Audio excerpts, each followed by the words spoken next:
يا أرحم الراحمين يا أرحم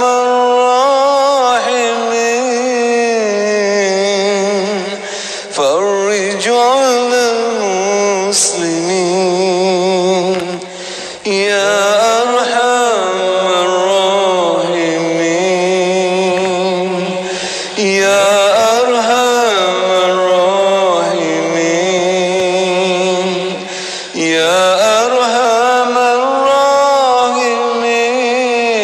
الراحمين فرج على المسلمين يا ربنا يا كريم يا ربنا يا رحيم أنت الجواد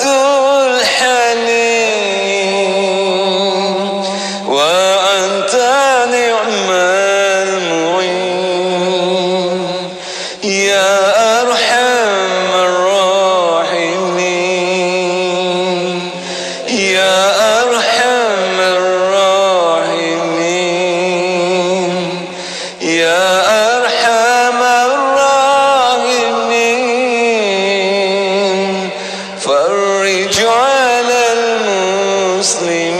المسلمين وليس نرجو سواك فادرك إليه دراك قبل الفناء والهلاك يا أم دنيا ودين يا أرحم الراحمين يا أرحم الراحمين يا أرحم الراحمين فرج على المسلمين يا ربنا يا مجيب أنت السميع القريب ذاق الواسع الرحيم فانظر إلى المؤمنين يا أرحم الراحمين يا أرحم الراحمين يا أرحم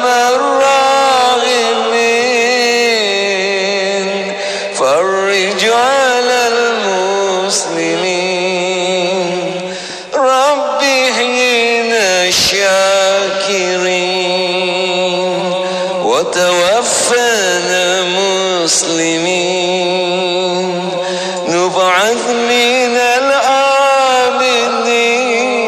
الآمنين في زمرات السابقين يا أرحم الراحمين يا أرحم الراحمين يا أرحم الراحمين فرج على المسلمين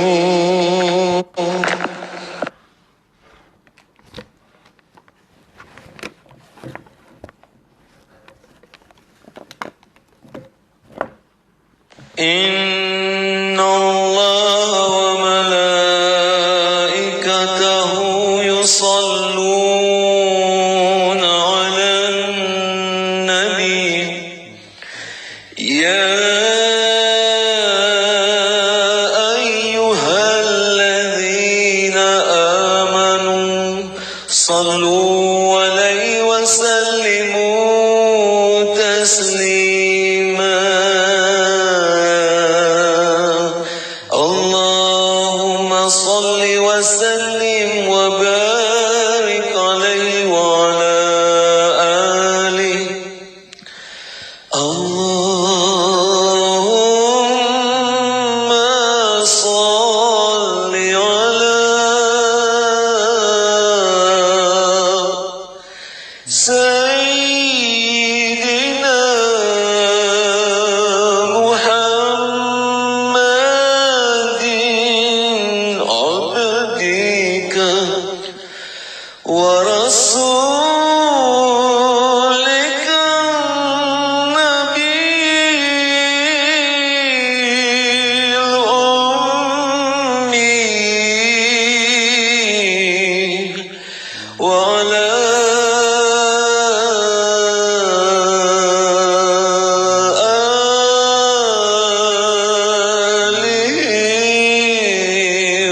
وصحبه وسلم اللهم صل على سيدنا محمد عبدك ورسولك النبي الأمي وعلى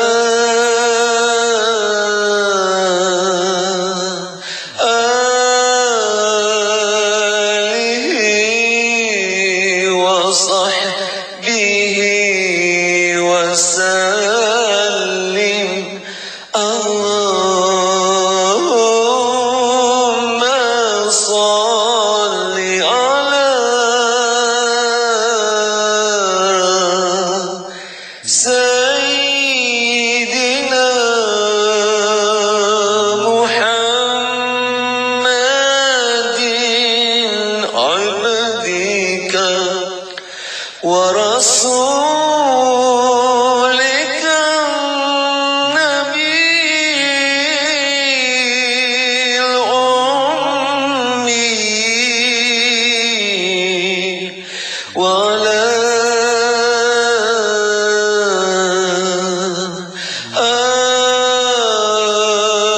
آله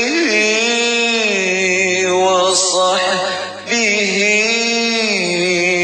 وسلم اللهم صل على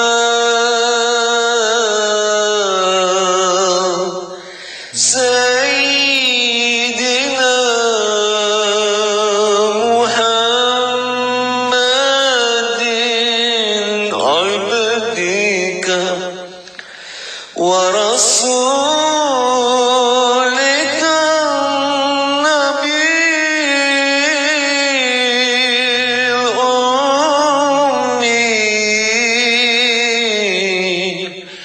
وعلى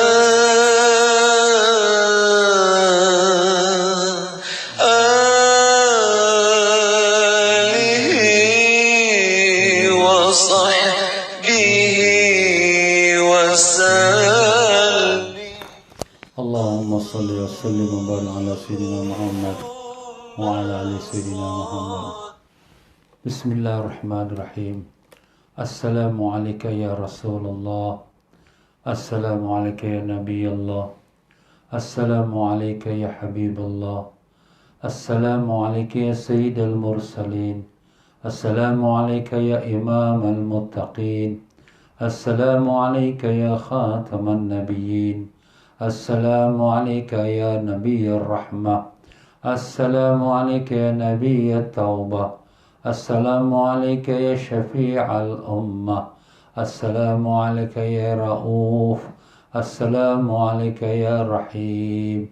السلام عليك يا حريص بالمؤمنين. السلام عليك وعلى آلك الطاهرين.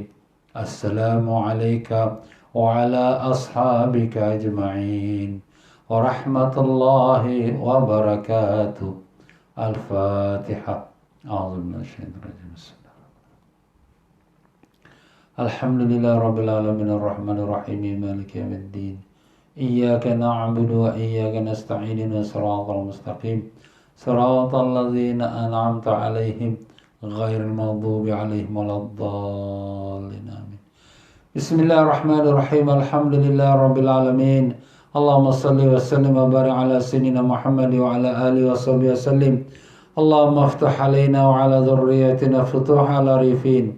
اللهم علمنا ما ينفعنا وانفعنا بما علمتنا وزدنا علما. اللهم يا معلم إبراهيم علمنا، يا مفهم سليمان فهمنا. سبحانك لا علم لنا إلا ما علمتنا إنك أنت العليم الحكيم. ولا حول ولا قوة إلا بالله العلي العظيم. إلهنا أنت مقصودنا ورضاك مطلوبنا أعطنا محبتك معرفتك وصلى الله على سيدنا محمد وعلى آله وصحبه وسلم والحمد لله رب العالمين. Bismillahirrahmanirrahim. Muslimin dan muslimat rahimakumullah. Assalamualaikum warahmatullahi wabarakatuh. Alhamdulillah, syukur pada Allah yang telah pertemukan kita pada petang yang mulia ini dalam membaca kitab Fiqhul Ibadat menurut mazhab Imam Syafi'i rahimahullah ta'ala. Ya tuan-tuan dan puan-puan semua, apa khabar? Alhamdulillah, mudah-mudahan semuanya dipanjangkan umur, dalam sihat walafiat, disembuhkan semua penyakit, dikabulkan sekalian hajat, ditanamkan iman dan taqwa, dibukakan pintu ma'rifat, ditemukan semua kita dengan Rasulullah sallallahu alaihi wasallam, mendapat barakat dan syafaat baginda. Allahumma amin ya rabbal alamin. Ya para jemaah sekalian, menyambung kita dalam pelajaran kitab Fiqhul Ibadat, di mana pelajaran semalam kita sedang memulakan pembicaraan tentang darah haid, nifas dan istihadah. Tapi baru kita bermula dengan bab darah haid, dan kita telah mengatakan darah haid itu ialah darah yang datang pada setiap bulan bagi kaum perempuan anak Adam, yang di mana begitulah ketentuan yang telah ditentukan oleh Allah Subhanahu wa taala. Dan kita telah mengatakan paling sedikit haid itu ialah 24 jam. Itu paling sedikit. Itu pada permulaannya. Kalaulah sekiranya wanita tu baru mula nak mengalami alam haid, maka paling kurang darah tu keluar 24 jam. Tetapi kalau sekiranya wanita yang sudah biasa haid, maka dia ada jadual dia 6 atau 7 hari. Kalaulah sekiranya keluarnya pada hari pertama tak sampai 24 jam, maka jangan ditergesa-gesa, hukumkan diri sudah bersih. Tapi dalam lekongan 6-7 hari itu, kalau keluar lagi sikit pada hari kedua, keluar lagi sikit hari ketiga, kalau dikumpulkan cukup tak 24 jam, kalau cukup maka itu semua dikira haid, dan selama beberapa hari yang keluar tu, itu pun dikira sebagai haid. Ya. Dan kita telah mengatakan bahawa paling maksimal haid itu ialah 15 hari. Jadi kalau lebih pada 15 hari itu dah kira darah istihadah. Itulah pada pendapat Imam Syafi'i dan juga Imam Malik. Tapi Imam Hanafi mengatakan bahawa paling maksimum haid wanita itu ialah 10 hari. Maksimumnya lah. Jadi kalau lebih dari 10 hari itu dah kira istihadah. Tapi mazhab Syafi'i paling maksimum 15 hari. Dan demikian jugalah kita telah mengatakan bahawa haid pada umum pada biasanya ialah 6 atau 7 hari. Itu pada biasanya. Dan kita juga telah mengatakan bahawa dalam pendapat alim-alim ulama mengenai maksimum umur wanita yang akan datang haid dan bila dia berhenti haid. Jadi dalam mazhab Syafi'i dan Imam Malik tidak ada maksimum umurnya yang bila dia boleh berhenti haid, mengikut pada keadaan kesihatan tubuh badan wanita tersebut. Mungkin umur 50 tahun itu kebiasaan, tapi mungkin 60 tahun, 70 tahun itu kita tidak boleh tetapkan. Tetapi dalam mazhab Imam Abu Hanifah, maksimum umur perempuan yang putus haid ialah umur 60 tahun. 60 tahun tu maksimum lah. Jadi kalau lebih pada 60 tahun datang lagi darah, itu darah istihadah. Manakala Imam Ahmad bin Hanbal mengatakan bahawa maksimum umur perempuan dia putus haid ialah 50 tahun. Itu memang pada kebiasaannya.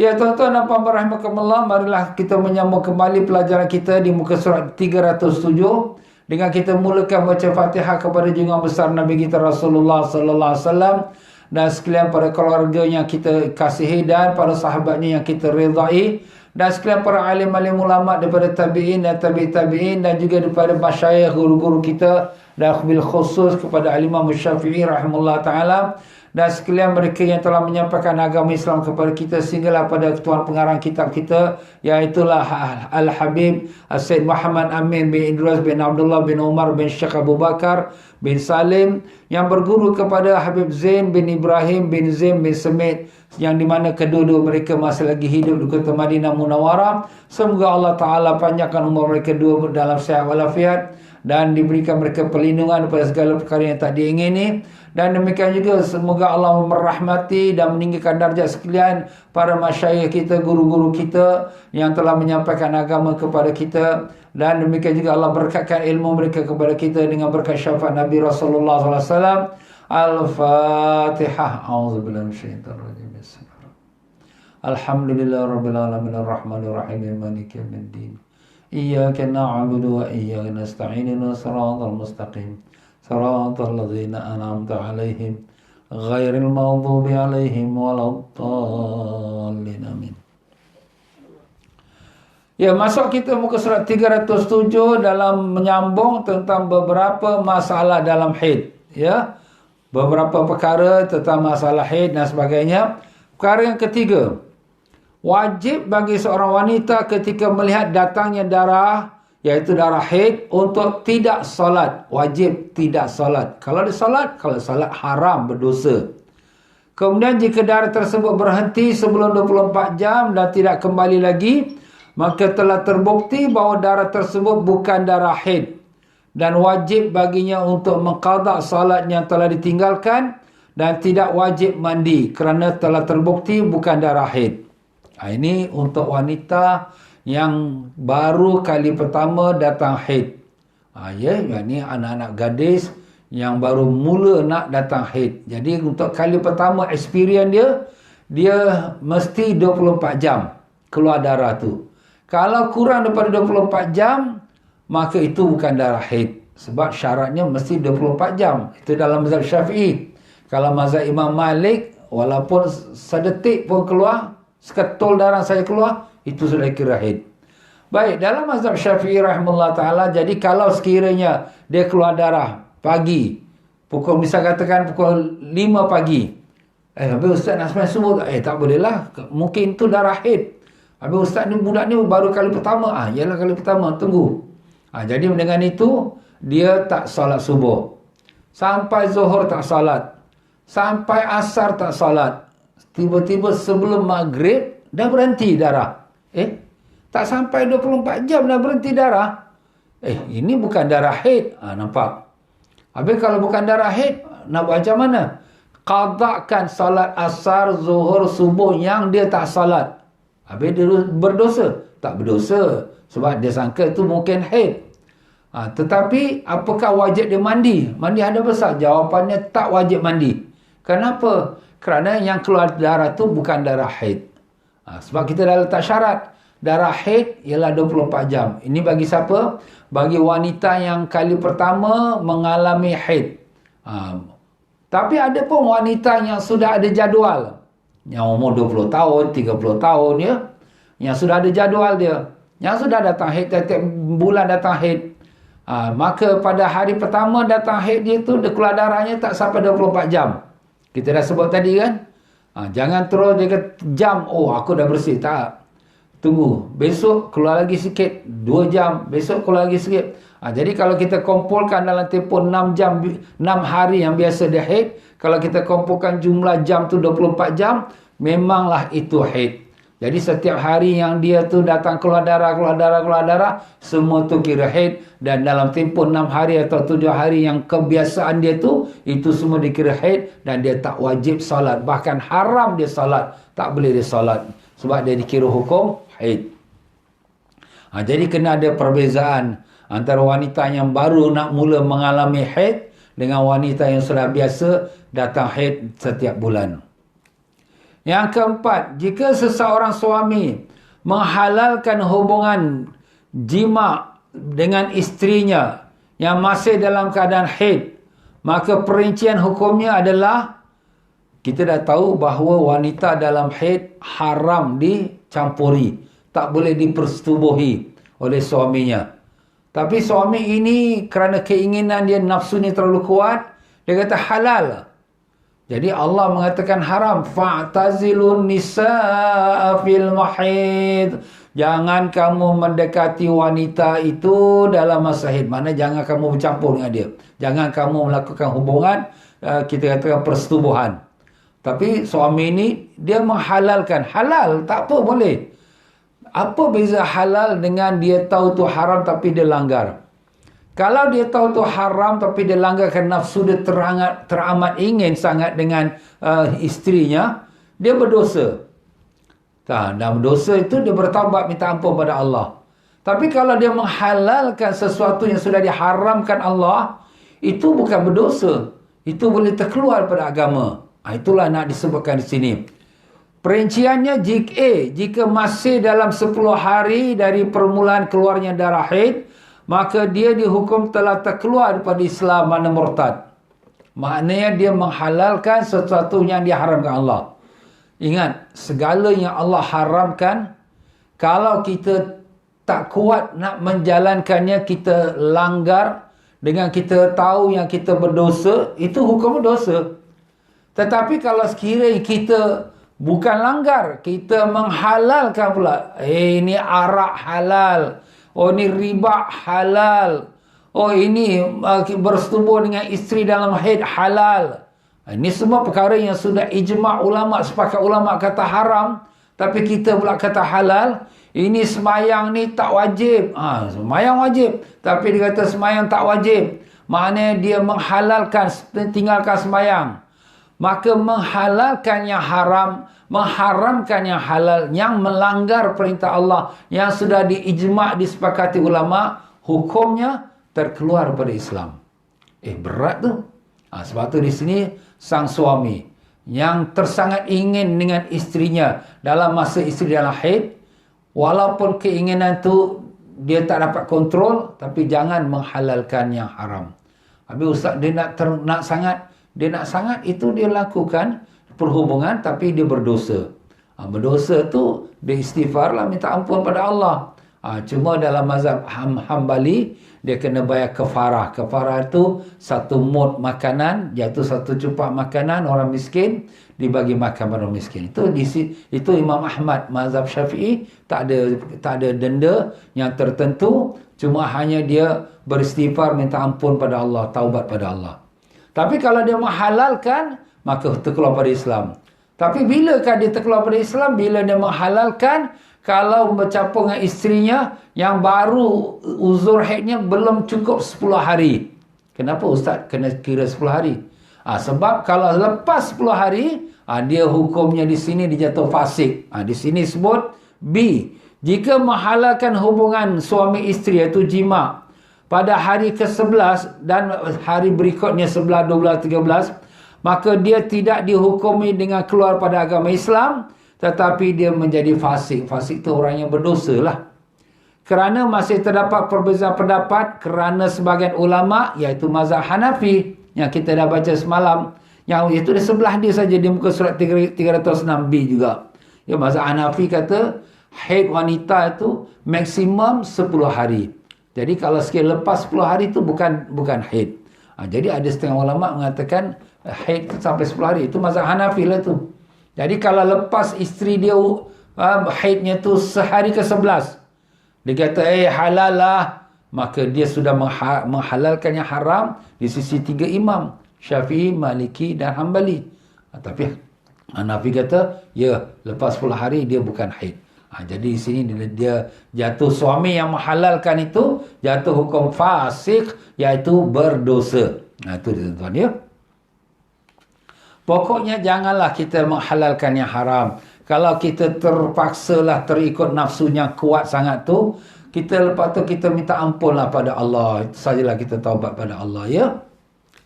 Dan yang keempat di muka surat 308. Masa suci darah haid. Masa suci dari darah haid. Bila dia boleh suci? Kita dah sebut haidnya tempohnya sepanjang-panjangnya 15 hari, sependek-pendeknya 24 jam. Tapi kalau sucinya pula, sucinya tu panjangnya, sependek-pendeknya berapa hari. Masa suci dari darah haid terbagi pada 3.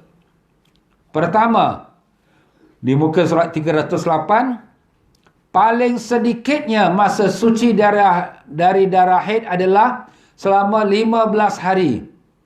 Hal ini terjadi jika masa keluarnya darah haid selama 15 hari. Kita dah sebutkan tadi, darah haid maksimum 15 hari. Kalau lebih pada 15 hari, itu sudah jadi darah istihadah, darah penyakit. Wajib solat, wajib puasa dan boleh dicampuri oleh suami dia. Sebab itu bukan haid. Kalau lepas 15 hari. Ini maksimum lah. Tapi kita dah kata juga, biasa-biasa wanita 6-7 hari. Baiklah. Sekarang lepas haid, apa dia? Suci. Baik, suci ni paling minimum, paling sedikit suci ialah 15 hari. Kenapa 15 hari? Ialah 1 bulan 30 hari. Kalaulah wanita tu mengalami haid maksimum dia 15 hari, tak boleh lebih. Jadi kalau 15 hari maksimum, makna minimum yang paling sedikit suci dia 15 hari juga. Jadi itu kalau orang perempuan tu haidnya sampai 15 hari. Kalau haidnya 27 hari, maknanya suci dia 23 hari. Tapi pokoknya minimum mesti 15 hari. Dia tak boleh kurang pada 15 hari. Itu suci. Jadi kalau seorang perempuan dia haid daripada satu period dengan haid yang kedua satu period, antara dua period ni mesti minimum 15 hari. Dia tak boleh lepas dia datang haid 1 hari bulan sampai 10. Kemudian 10 hari bulan sampai 20 dia bersih. Kemudian lepas tu 21 datang haid lagi. Itu bukan haid. Sebab kita dah kata minimum suci mesti 15 hari. Itu kena faham lah ya. Orang perempuan dia faham lah orang lelaki yang terpinga-pinga tu. Sebab dia tak pernah pengalaman. Macam mana pengalaman? Dia tak pernah datang haid pun. Macam tu lah dia. Begitulah. Jadi itu kalau sekiranya orang yang kita kata maksimum haid dia 15 hari, suci dia minimum 15 hari. Dan yang kedua, paling banyaknya masa suci. Jadi tadi kita dah sebut minimum paling sedikitnya suci. Sekarang paling banyaknya suci. Berapa lamakah seorang perempuan tu dia boleh suci? Berapa lama sampai lama bila? Maka paling banyaknya masa suci dari darah haid adalah tidak terbatas. Tak terbatas. Maknanya dia nak suci dalam sampai sebulan, 2 bulan, 3 bulan, setahun, 2 tahun. Ustaz, dia datang haid sekali aja, lepas tu tak datang-datang lagi. Dah sampai berapa hari ni? Dah sampai sebulan dah. Dah sampai 3 bulan, dia tak datang-datang haid. Yalah, tak apalah, sucilah dia. Maknanya wajarlah dia semayang, wajarlah dia puasa. Bolehlah dia bersama dengan suami dia. Jadi macam tu. Ya, jadi tak ada batas. Kerana terkadang seorang perempuan tu terlambat datang darah haid atau tidak datang darah haid sama sekali seumur hidupnya. Macam haid juga. Kadang-kadang ada orang perempuan dia tak datang haid sama sekali. Habis dia suci terus. Suci terus. Seperti Sayyidatina Fatimah Az-Zahra radhiyallahu an binti Rasulullah sallallahu alaihi wasallam. Oleh kerana itulah beliau diberikan julukan Az-Zahra yang artinya suci. Anak Nabi SAW, Sayyidatina Fatimah, sebagaimana disebut oleh tuan pengarang kita, ialah tak pernah datang haid. Macam mana ustaz dia tak pernah datang haid? Habis macam mana dia dapat boleh mengandung apa? Ini satu perkara yang agak ialah luar kebiasaan. Sebab perkara yang mustahil Allah boleh jadikan Siti Maryam tak kahwin pun boleh dapat anak. Itu kehendak Allah. Siti Fatimah pula tak datang haid. Tapi boleh dapat anak. Biasanya kalau ilmu kedoktoran, haid itu merupakan tanda-tanda dia punya kesuburan seorang wanita, telur yang untuk menerima zuriat, untuk menjadikan anak. Kesuburannya. Dah haid itu kesuburan. Walaupun nampaknya haid itu maknanya uzur. Tapi uzur dari segi istilah bahasa, dari segi kedoktoran, haid itu adalah satu kesihatan. Sebab dia buang darah kotor, kemudian balik normal dan kemudian dia mencuci rahim dia. Itu sebenarnya ada kebaikan. Tapi bagaimana Sayyidatina Fatimah tak datang haid? Allahu'alam. Ini sebagaimana disebut dalam kitab kita. Mungkin ada benarnya. Ya Allahu'alam. Kita pun tak boleh nak kata apa-apa. Kalau memang benar, benarlah. Tapi itulah sebab namanya Sayyidatina Fatimah Az-Zahra. Zahra tu gelaran. Gelaran tu diberikan kepada dia kerana makna Zahra suci. Kerana Siti Fatimah dia tak pernah datang haid. Sebab itulah dia digelarkan Az-Zahra. Itu dia tuan-tuan. Jadi begitulah dia tuan-tuan dan puan-puan. Maknanya sepanjang-panjangnya, maksimumnya suci, tak ada batas. Tak ada batas. Dan macam tu juga orang perempuan yang sudah putus haid, yang kita istilahkan menopause, umur dia 50 tahun atau 55 tahun, dia sudah tak datang haid lagi. Dan seterus-terusnya umurnya sampai 60, 70, 75, 80, tak datang haid. Tak ada menjadi masalah. Ya, jadi kalau tak datang haid, wajiblah solat, wajib dia puasa, dan boleh dia dicampur oleh suami dia. Itulah tuan-tuan ya. Yang ketiga, masa sedangnya suci dari darah haid adalah selama 23 atau 24 hari. Hal ini terjadi jika masa keluarnya darah haid 6 atau 7 hari. Masa sedangnya, sedang ni maknanya yang normal, average. Perkataan sedang ni di sini bukan makna sedang tu sedang-sedang, tapi maknanya average. Average, kita kata pada kebiasaan suci itu, wanita itu ialah, kalau wanita kebiasaannya uzurnya 7 hari, maka sucinya 23 hari.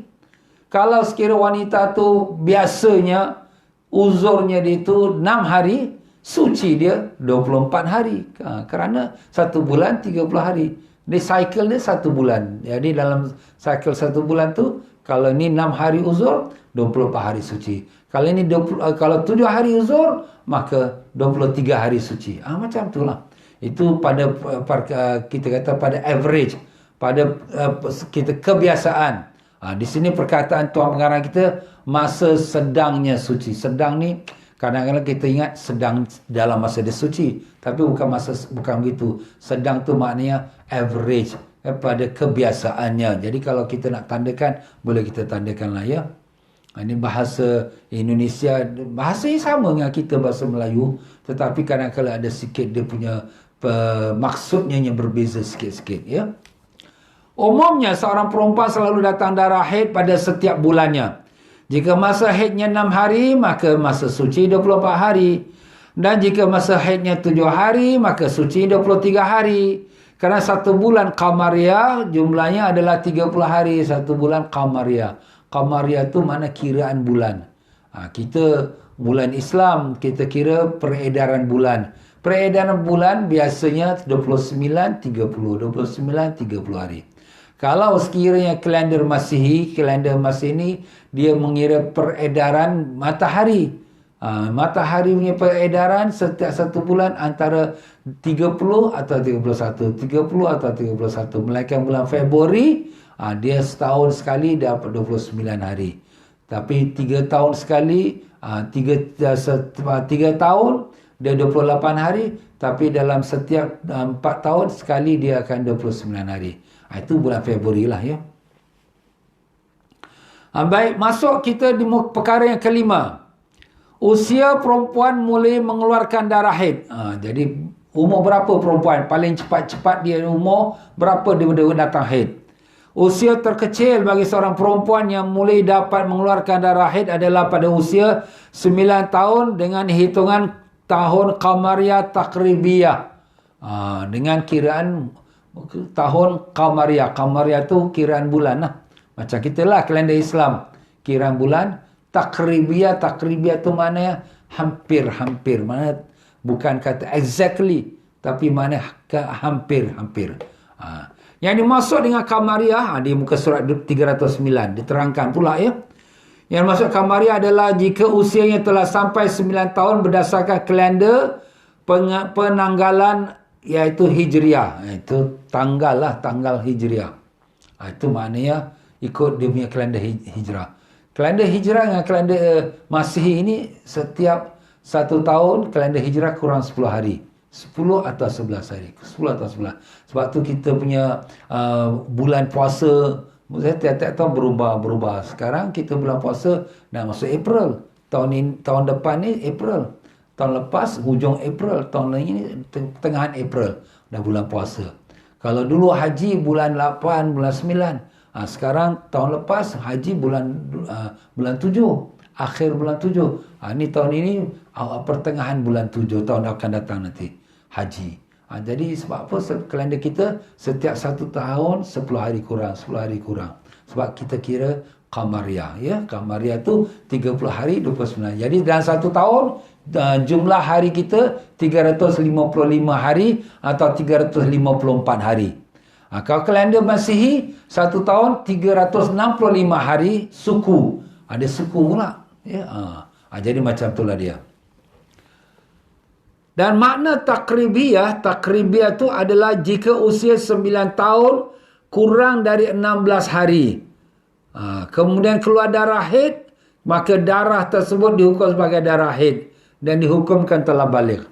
Maknanya tak mesti exactly 9 tahun. 9 tahun kurang 16 hari. Jadi kalau 9 tahun kurang 16 hari, kita kata 8 tahun 11 bulan 14 hari. 8 tahun 11 bulan 14 hari. Ustaz, kurang lagi 16 hari. Cukup 9 tahun. Yalah. Itu sebab kita kata takribiyah. Maknanya hampir-hampir. Kenapa Ustaz 16 hari itu? Kenapa tak masuk genapkan dia 9 tahun? Inilah dia. Menggunakan pedoman kurang dari 16 hari. Soal. Mengapa menggunakan pedoman kurang dari 16 hari? Jawapannya, kerana waktu paling sedikit suci 15 hari. Itu kita ingat. Suci paling sedikit 15 hari. Dan haid paling sedikit, haid ialah 1 hari. Jadi 15 plus 1, 16. Jadi oleh kerana itu, dia punya umurnya itu tak mesti exactly 9 tahun. Jadi kalau kurang 9 tahun, kurang 16 hari, kalau datang darah, itu sudah kira darah haid. Wah, ini ulama-ulama kita ni handal dia punya fikiran, tuan-tuan. Kita pun tak faham juga. Tapi itulah kiraan dia. Faham? Tak faham? Tak faham, tak apalah. Ya? Umur 9 tahun. Kalender Islam. Kau umur berapa? Dah umur 9 tahun mak kalender Islam. Jadi kalau gitu, darah haid. Tak sampai mak lagi 6 hari lagi. Tak apa. Ustaz dah kata dah. Yang penting dalam 16 hari kurang daripada 9 tahun tu, itu dah kira darah haid. Subhanallah, tuan-tuan, ya. Jazakallah khair. Semoga Allah memberikan balasan yang terbaik kepada ulama-ulama kita. Bukan mudah ni semua. Ni perkara fikir. Ni pun ulama-ulama kita buat. Ni pun bukan suka hati. Semua ada dalil. Cuma dalilnya tu dapat dikeluarkan dengan akalnya dan juga dapat diambil pada hadis dan Quran dan kesepakatan ulama. Bukan mereka suka-suka. Kita tengok dalam, syukurlah, kita tengok dalam agama lain, mana ada bahas-bahas macam ni, semua tak ada. Tapi kita ni, ulama-ulama kita dalam fikir ni terperinci. Maaf kata, kalau orang yang tak mau pegang mazhab lah, ambil Quran dan hadis saja, tanya dia bab macam ni, habis dia tengah langgar. Nak jawab macam mana? Tak jumpa dalam Quran, tak jumpa dalam hadis. Habis kamu, anak kau datang haid bila? Tak tahulah bila datang haid, datanglah. Habis darah ni keluar di umur dia 10 tahun, darah haid agaknya. Kalau umur 8 tahun dah keluar darah ni, darah haid. Macam mana? Itulah. Kita ni, maaflah, kadang-kadang orang yang tak mau pegang ulama ni, hebat pegang Quran hadis. Tapi bila datang masalah-masalah kecil macam ni, dia pun terpinga-pinga. Tak tahu nak buat macam mana. Ini masalah, tuan-tuan. Jadi kita syukur, alhamdulillah, ulama kita dia dah siapkan. Ibarat kata, dah siap hidangan dah. Makanan ada, nasi ada, lauk ada, tempe ada, durian ada. Semua siap. Kau pilih je lah apa kau nak makan. Dah siap dah. Tak payah nak pergi tanam pokok durian, tak payah nak pergi tanam pokok padi, tak payah nak pergi cangkul, tak payah nak pergi tangkap ikan, tak payah nak apa-apa. Semua dah siap atas meja. Dah siap masak dah. Itulah. Itu pun tak bersyukur juga orang-orang kita ni. Allah. Nak berlagak lagi, konon diorang lagi pandai. Allah, maaflah. Bukan nak mengata, tapi ini realiti yang berlaku di akhir zaman. Ini berlaku ni di negara kita. Di Singapura, di Malaysia, di Indonesia, seluruh dunia. Dengan kumpulan yang tak mau pegang ulama. Kononnya nak pegang Quran hadis saja. Maaflah, ya. Baik, kita berpindah pada muka surat 309. Perkara yang ke-6. Darah yang keluar pada saat hamil. Ni orang perempuan hamil ni, boleh ke keluar darah? Ini ada khilaf ulama, ya. Darah yang keluar dari seorang wanita yang sedang hamil adalah darah haid. Hal ini menurut pendapat yang kuat dalam mazhab Imam Syafi'i rahimahullah ta'ala dan Imam Ahmad, dan Imam Malik. Maka haram bagi perempuan tersebut untuk solat dan juga haram untuk berpuasa, dan puasanya wajib diqada. Solat tak wajib qada. Puasa wajib qada. Itu jadi maknanya perempuan dalam hamil, mengandung, maka dia boleh datang haid. Jadi kalau datang haid, dia dilaranglah mengerjakan perkara yang dilarang pada perempuan yang datang haid. Tak boleh salat, tak boleh masuk masjid, tak boleh baca Quran, dan seterusnya. Ya, nanti kita akan sebutkan juga ya. Dan kalau dia tak boleh salat, dia tak wajib qada. Tapi kalau dia tak boleh puasa, dia wajib qada. Kenapa ustaz puasa kena qada, salat tak qada? Itu memang dalam hadis. Siti Aisyah mengatakan, kami diperintah oleh Nabi untuk mengqada puasa tapi tidak diperintah qada salat. Apa hikmahnya? Hikmahnya puasa ni setahun sekali bulan Ramadan. Tapi kalau sekiranya salat, tiap-tiap hari kita salat. Kalau kita dah habis haid pun kita salat kerana tiap-tiap hari kita kena salat. Tapi kalau puasa kita tak puasa, dah tak wajib qada. Jadi tunggu tahun depan. Kau puasa cuma 15 hari aja satu tahun. Pasal aku uzur. Yelah, tapi 15 hari rugilah perempuan tu sebenarnya. Jadi itulah. Baik, sedangkan menurut pendapat Imam Abu Hanifah dan Imam Ahmad termasuk dalam kategori darah kotor, darah fasad. Maknanya darah yang keluar waktu perempuan sedang haid itu darah penyakit. Darah penyakit tu tak dinamakan darah haid. Jadi dia wajib salat, dia wajib puasa dan dia boleh dicampuri oleh suami dia. Maka wajib bagi perempuan tersebut untuk tetap salat dan berpuasa. Cuma dari segi kedoktoran, ada sebahagian kedoktoran, ialah daripada segi ilmu sains, kalau perempuan yang hamil tu dia tak keluar darah haid. Sebab proses mengandung ni, dia sudah mengambil tempat, menggantikan tempat darah haid. Jadi pendek katanya, darah haid tu dah stop. Sebab apa? Saluran darah tu yang selalunya jadi darah haid tu, dia merupakan jadi kandungan sambung kepada pusat anak atau bayi dalam kandungan tu. Jadi dia menyalurkan makan. Jadi dah tak timbul lagi masalah haid. Itu dalam kita katakan perspektif sains ya. Jadi kalau ikut macam tu, pendapat kuat Imam Abu Hanifah dan Ahmad mengatakan perempuan dalam hamil tidak haid. Jadi kalau keluar darah tu darah kotor atau kita kata darah penyakit, darah rosak, fasad tu rosak. Ya. Jadi darah tu keluar. Jadi wajib solat, wajib puasa. Tapi ulama-ulama kita zaman dahulu mereka belum lagi buat kajian tentang sains ini ya. Tapi mereka dah berdasarkan kepada ijtihad. Ya, kalau perempuan tu biasa datang haid, tak mustahil dalam hamil pun datang haid. Jadi mereka hukumkan haid ya. Tapi mana kita nak pegang? Yalah, kalau pegang mazhab Syafi'i, kira haid lah tu ya. Tapi kalau dia nak berpegang pada pendapat Imam Ahmad atau Hanafi, boleh dia mengambil hukum itu darah fasad atau darah rosak, yang mana wajib dia salat, wajib dia puasa. Allahu a'lam.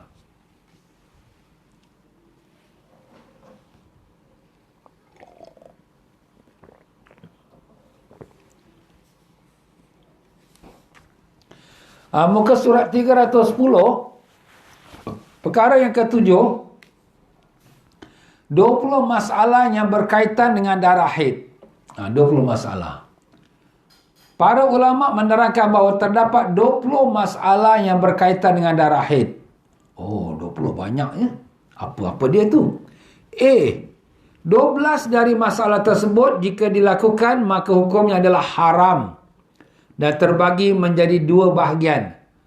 Jadi 12 hukumnya haram kalau orang perempuan tu lakukan dalam masa dia haid. Tapi ada dua bahagian. Bahagian pertama 9 masalah. Macam mana tu? Yang pertama, melewati masjid jika khawatir dapat mengotori area masjid. Mengotori masjid. Melewati. Melewati mana? Melalui masjid. Masuk dalam masjid, lalu saja. Haram. Kalau dia bimbang, darah haid dia tu akan mengotori masjid. Yalah, darah haid dia tu mengalir keluar. Jadi kalau dia lalu dalam masjid, darah dia tu mengalir dan kotorkan masjid, najis. Jadi haram. Jadi jangan masuk. Tetapi di sini bila kita mengatakan melewati itu haram kerana takut mengotor masjid, kalau dia melewati masjid tanpa bimbang mengotori masjid, boleh tak? Jawapannya boleh. Ini dalam mazhab Syafi'i semua boleh. Jadi kalau sekiranya seorang perempuan dia dalam haid, tetapi dia sudah menutupkan dia punya kemaluan dia tu dengan dia punya apa-apa alat dia seluar dalam dia dia punya apalah ya. Kemudian lepas tu dah confirm, insya-Allah tak mengalir keluar kotor masjid. Dia cuma masuk melalui abir sabil. Nabi dalam Quran Allah mengatakan, ya, iaitu memasuki melalui masjid. Masuk masjid lalu saja. Maka itu hukumnya harus. Tapi kalau dia membimbang darah haid dia tu takut meleleh kerana dia tak cukup pakaian dalam dia tu, dia bimbang, kalau macam tu dia masuk jatuh darah tu haram, berdosa. Itu tuan-tuan ya. Tapi dia hanya melalui saja ya. Yang kedua, melakukan sujud tilawah dan syukuran. Tak boleh lah, sebab sujud tu namanya ibadat. Macam salat, dia sebahagian daripada salat. Dan melakukan tawaf fardu atau sunat. Tawaf pun tak boleh, masuk dalam masjid. Dan kemudian tawaf pula. Tawaf itu mesti syaratnya suci. Dalam mazhab Syafi'i, Maliki dan Hambali, syarat tawaf itu mesti suci. Suci dari hadas besar dan hadas kecil. Cuma mazhab Hanafi membolehkan. Hanafi boleh perempuan dalam uzur melakukan tawaf, tapi dia kena bayar denda satu ekor unta. Sebab apa? Sebab dia berhadas besar dan tetapi dia punya tawaf dia sah. Itu dalam mazhab Hanafi ya. Tapi kena bayar denda satu ekor unta ya. Satu ekor unta disembelih dan diberi makan pada orang miskin Mekah. Yang keempat, melakukan iktikaf di dalam masjid. Yang ketiga, melakukan tawaf. Yang keempat, melakukan iktikaf dalam masjid. Iktikaf tu maknanya dia duduk dalam masjid. Dia duduk dalam masjid dengan dia niat iktikaf. Itu tak boleh. Jadi orang perempuan yang dalam uzur, Ustaz, saya dah pakai dah, saya punya alat-alat penutup kita punya darah ni tak keluar lagi dah. Tapi nak duduk dalam masjid, tak boleh. Habis macam mana Ustaz? Lalu boleh. Lalu dia jalan. Tapi kalau sekiranya duduk tu, mana dia stay put kat satu tempat. Dia duduk diam kat situ satu tempat. Itu tak boleh. Tapi ni pun ada pembahasan ulama ya. Kalau dia berdiri, dia tak duduk. Dia berdiri saja. Ataupun dia tak niat iktikaf. Itu pun ada kadang-kadang ada perbezaan pendapat. Tapi pada umumnya dalam mazhab Syafi'i, kalau perempuan tu uzur, dia dalam haid, dia tak boleh iktikaf dalam masjid. Makna iktikaf tu duduk berdiam dalam masjid, tak boleh. Dia boleh lalu saja kalau dia yakin dia tak akan mengotori masjid ya. Yang kelima, haram melakukan solat fardu atau sunat, tak boleh. Sembayang semua tak boleh. Yang keenam, haram melakukan puasa fardu atau sunat. Puasa tak boleh. Yang ketujuh, tak boleh baca Quran. Yang ke-8, tak boleh pegang Quran, tak boleh. Yang ke-9, tulis Quran pun tak boleh. Baca Quran tak boleh. Pegang Quran tak boleh. Angkat lagi tak boleh lah. Dah pegang tak boleh, macam nak angkat. Dan kemudian tulis ayat Quran pun tak boleh. Dia tulis. Dia pandai, ustazah dia. Dia tulis pun tak boleh. Itu 9 perkara yang diharamkan kepada wanita yang dalam haid. Tetapi ada 3 perkara yang haram berhubungan dengan suami dia. Apa dia?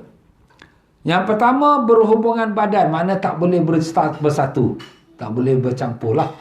Tak boleh ada persetubuhan lah. Itu perkataan yang paling tepat lah. Tak boleh ada persetubuhan ya.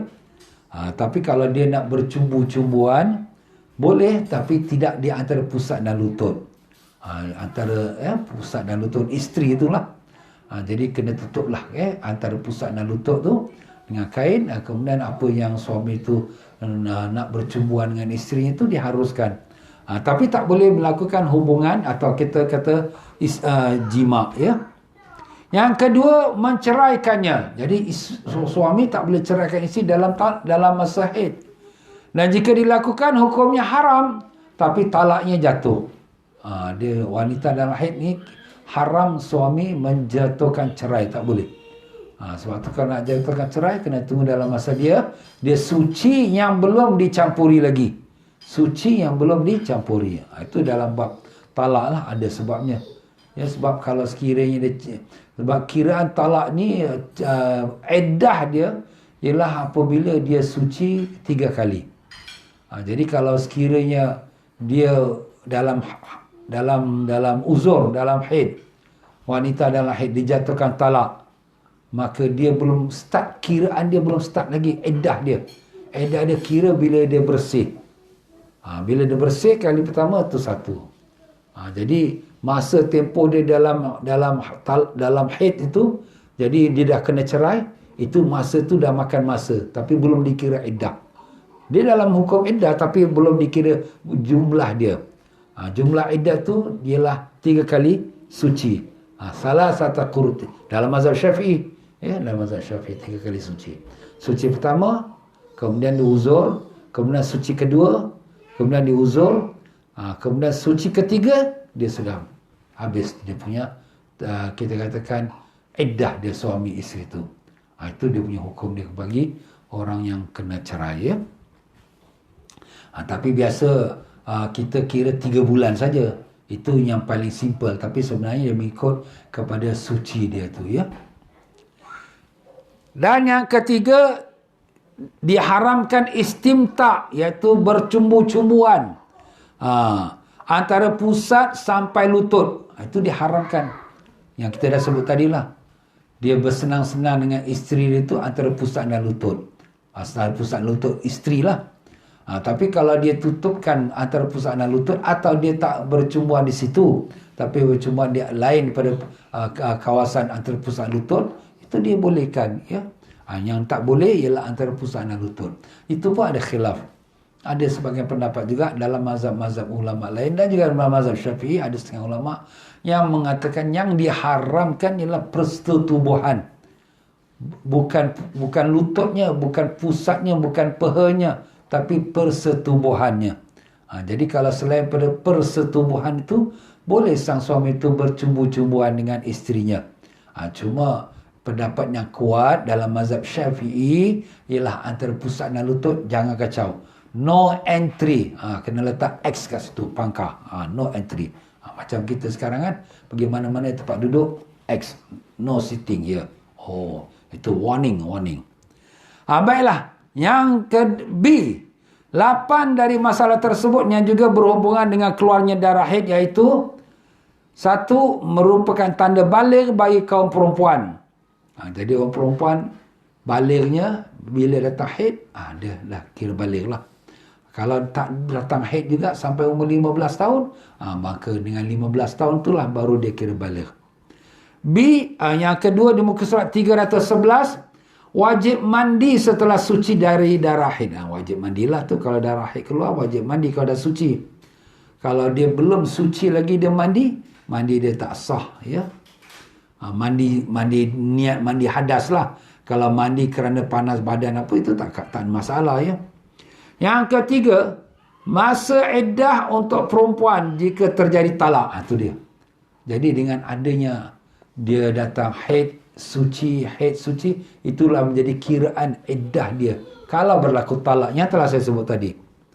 Yang keempat, dengan haid itu dia jadikan istibra pada budak perempuan. Istibra tu maknanya menandakan bersih,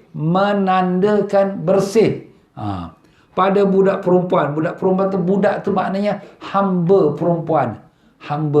Ni bahasa Indo ni, kalau dekat budak tu maknanya hamba, ya. Pada hamba perempuan, makna istibra adalah masa yang wajib dilampaui bagi budak perempuan ketika terjadi pergantian pemilik. Masa dilampaui itu dengan 1 kali haid. Jadi kalau sekiranya seorang ada hamba perempuan, tuan dia yang lelaki halal bercampur atau bersetubuh dengan hamba perempuan dia. Boleh, sebab tu dah jadi hak dia. hamba tu dah jadi had dia. Jadi dia boleh bersetubuh dengan hamba dia. Nah, sekarang dia nak jual hamba dia tu kepada si Polan A. Si B nak jual hamba daripada si A. Si A pun beli. Baik, si A beli ni, apa dia boleh terus bercampur? Nanti dulu. Bagi tempoh perempuan ni datang haid. Kenapa nak tunggu perempuan datang haid? Tak tahu kalau dia mengandung. Kalau dia tak datang haid, mungkin dia mengandung. Jadi, tunggu dia datang haid. Berapa kali haid nak tunggu? 1 kali haid cukup. Itu tempoh menunggu tu untuk dia datang haid sekali tu, itu namanya istibra'. Ya, istibra' tu maknanya menanti kebersihan. Jadi jangan ada kekeliruan ini anak siapa. Itu dia punya maksud dia, ya. Tapi zaman sekarang dah tak ada lagi lah masalah hamba-hamba ni. Ini cuma kita bagi tahu dari segi istilah bahasa. Yang kelima, menunjukkan kosongnya rahim dari janin. Maknanya perempuan ni tak mengandung. Itulah juga antara hikmahnya perempuan yang dicerai, dia dalam iddah 3 bulan ataupun 3 kali haid atau 3 kali suci. Jadi kalau sekiranya dia bersih, dia haid, dia bersih, maknanya perut dia tu, rahim dia tu tak ada anak. Jadi lepas tu dia nak kahwin orang lain, boleh kahwin. Tapi kenapa Ustaz? Kalau kita orang merdeka ni 3 kali haid, kalau sekiranya perempuan yang hamba abdi 1 haid. Sebab hukum orang merdeka tu lebih berat. Kerana lebih terhormat. Manakala hamba ni rendah darjatnya. Itu pun zaman dululah. Zaman sekarang tak ada hamba lagi, ya. Yang keenam, diterima pengakuannya bahawa dirinya tidak hamil. Ya. Jadi kalau sekiranya perempuan tu datang haid dan dia kata saya tak hamil, saya datang haid. Jadi kita terima pengakuan dia. Yang ketujuh, tidak wajib solat pada masa keluarnya darah haid dan tidak boleh diqada setelah masa suci. Jadi kalau wanita tu dalam haid, dia tak wajib solat. Haram solat. Dan dia tak wajib qada pun solat dia tu, ya. Yang ke-8, tidak wajib melakukan tawaf wada jika tetap dalam keadaan haid setelah melampaui jarak 82 km dari batas kota Mekah. Jadi di sini kalau orang buat haji atau umrah, dalam mazhab Syafi'i wajib mengerjakan tawaf wada. Tapi dalam masalah wajib tawaf wada ni ada 2 pendapat jugalah dalam mazhab Syafi'i. Ada yang pendapat Imam Syafi'i sendiri ada 2 pendapat. Ada kata wajib, ada kata sunat. Tapi yang masyhur dipegang oleh ulama mazhab Syafi'i bahawa tawaf wada tu adalah wajib. Tapi kalau perempuan haid Ustaz, perempuan haid dia tak wajib tawaf. Tapi kalau dia dah keluar pada Mekah, tak sampai 82 km, dia sudah bersih. Wajib dia balik Mekah, mandi, kemudian tawaf. Sebab dia belum kira musafir. Belum keluar batasan orang yang boleh solat kasar. Tapi kalau sudah lepas pada 82 km, baru dia bersih. Tak payahlah patah balik. Ya, teruskan sajalah berangkat pergi ke Jeddah untuk balik ke Singapura ke Malaysia ke Indonesia ke. Itulah hukum dia, ya. Jadi itulah dia tuan-tuan beberapa perkara yang bersangkut paut dengan wanita yang haid. Alhamdulillah selesai kita dalam membicarakan tentang perempuan haid dan darah haid dan masalah-masalahnya. Ada lagi beberapa masalah-masalah yang kecil-kecil, dan kalau ada siapa-siapa yang ada kemusykilan masalah-masalah haid, mereka bolehlah message kepada saya dalam FB saya, yang mana saya boleh terjawab, saya jawab insya-Allah. Dan dengan itu kita masuklah di muka surat 312 mengenai darah nifas, ya. Alhamdulillah. Jadi dengan itu tuan-tuan dan puan-puan, sampai sudah saja untuk kita pada petang ini. Minta maaf banyak apa-apa kekurangan dalam saya penyampaian atau tersilap kata terkasar bahasa yang tak sedap didengar, mohon maaf banyak. Dan dengan itu sama-samalah marilah saya berterima kasih kepada semua yang telah berderma untuk pembangunan madrasah yang didermakan sedang dibangunkan. Alhamdulillah dengan derma anda sekalian yang bermurah hati, mudah-mudahan Allah tambahkan rezeki anda dan melipat gandakan pahala anda sekalian. Dan dengan itu juga, ya, mereka yang derma untuk fakir-fakir miskin yang kami pun telah sampaikan kepada mereka yang berhak menerimanya. Mudah-mudahan dan semua fakir miskin itu mengucapkan banyak-banyak terima kasih kepada mereka yang derma. Dan dengan itu marilah sama-sama kita bacakan Fatihah. Mudah-mudahan dengan berkat Fatihah Allah SWT berikan kesembuhan kepada saudara-saudara kita yang sedang sakit. Andai kata kalau sekiranya Allah nak panjangkan umur mereka, Allah panjangkan dalam sihat walafiat, dalam amal ibadat. Andai kata kalau Allah Ta'ala nak ambil mereka dalam iman dan husnul khatimah. Dan bil khusus kepada saudara saya, abang saya sendiri, Abdul Latif bin Harun, dan Hamidah binti Mahmud, dan juga Rubiah binti Muhammad Ali, dan demikian juga Ruqayyah binti Ali Khan, Sa'ad bin Alwi, dan Ja'far Ma, dan juga yang lain-lain yang ada mohon pada kita, dan teman-teman kita, ada Haji Salbiah binti Daing, dan demikian yang lain-lainnya yang kita ingat, yang kita tak ingat. Semoga Allah Ta'ala selamatkan mereka semua, selamat dunia, selamat akhirat, dan kita juga, semoga semua kita mati dalam iman, dalam Islam, dalam husnul khatimah, dengan berkat syafaat Nabi Rasulullah SAW. Al-Fatihah. A'udzubillahi minasyaitonir rajim. Bismillahirrahmanirrahim. Alhamdulillahirabbil alamin. Ar-Rahmanir Rahim. Maliki yaumiddin. Iyyaka na'budu wa iyyaka nasta'in. Ihdinas siratal mustaqim. Siratal ladzina an'amta 'alaihim ghairil maghdubi 'alaihim waladdallin. Amin. Marilah sama-sama kita beri salam pada Nabi kita Rasulullah sallallahu alaihi wasallam. Sallallahu ala Muhammad sallallahu alaihi wasallam. Sallallahu ala Muhammad sallallahu alaihi wasallam. Allah ya Nabi salam alaika, ya Rasul salam alaika, ya Habib salam alaika. Salawatullah alaika. Allah ya Nabi salam alaika, ya Rasul salam alaika, ya Habib salam alaika. Salawatullah alaika. أشرق الكون ابتهاجا بوجود المصطفى أحمد، ولأهل الكون أنس وسرور قد تجدد. الله يا نبي سلام عليك، يا رسول سلام عليك، يا حبيب سلام عليك. صلوات الله عليك. فاطربوا يا أهل المثاني، فهزاروا اليمن غرد، واستضيئوا بجمال فقفي الحسن تفرد. الله يا نبي سلام عليك، يا رسول سلام عليك، يا حبيب سلام عليك. صلوات الله عليك.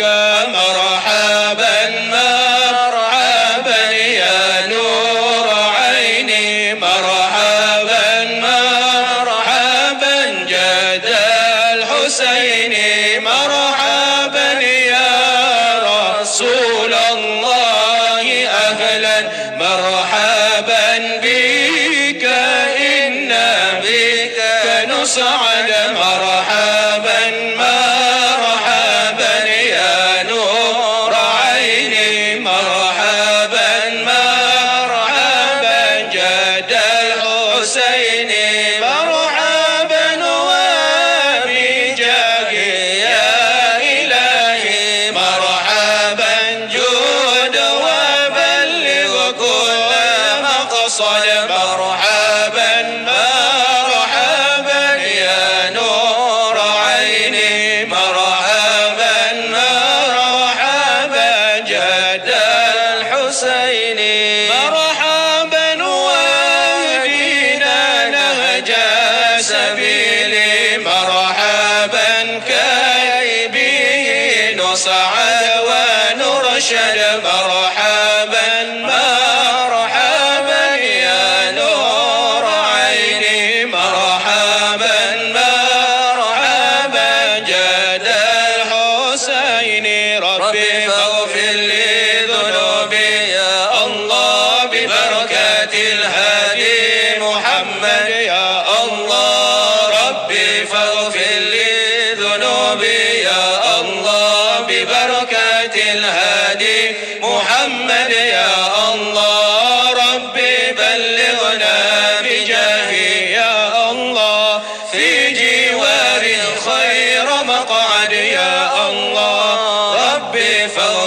ببركات الهادي محمد يا الله وصلاة الله تغشى يا الله أشرف الرسل محمد يا الله ربي فاغفر لي ذنوبي يا الله وببركات الهادي محمد يا الله وسلام مستمر يا الله كل حين يتجدد يا الله ربي فاغفر لي ذنوبي يا الله ببركات الهادي محمد يا الله طلع البدر علينا من ثنيات الوداع وجب الشكر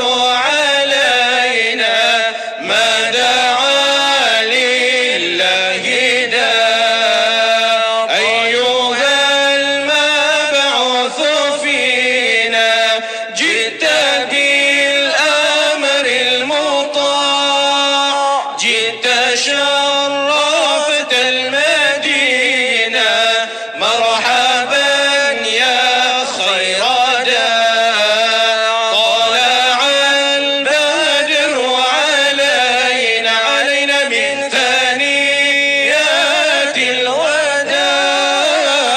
وجب الشكر علينا ما دعا لله داع صلى الله على محمد صلى الله عليه وسلم صلى الله على محمد صلى الله عليه وسلم صلى الله على محمد صلى الله عليه وسلم اللهم صل وسلم وبارك عليه وعلى آله. Ya tuan-tuan dan puan-puan, malam ini insya-Allah Safari ke Lapangan, silalah ikuti pengajian kita Al-Hikam di Masjid Al-Istighfar Pasir Ris jam 9 malam. Sekian saja, wabillahi taufiq wal hidayah. Sampai kita jumpa lagi pada esok petang. Wassalamualaikum warahmatullahi wabarakatuh.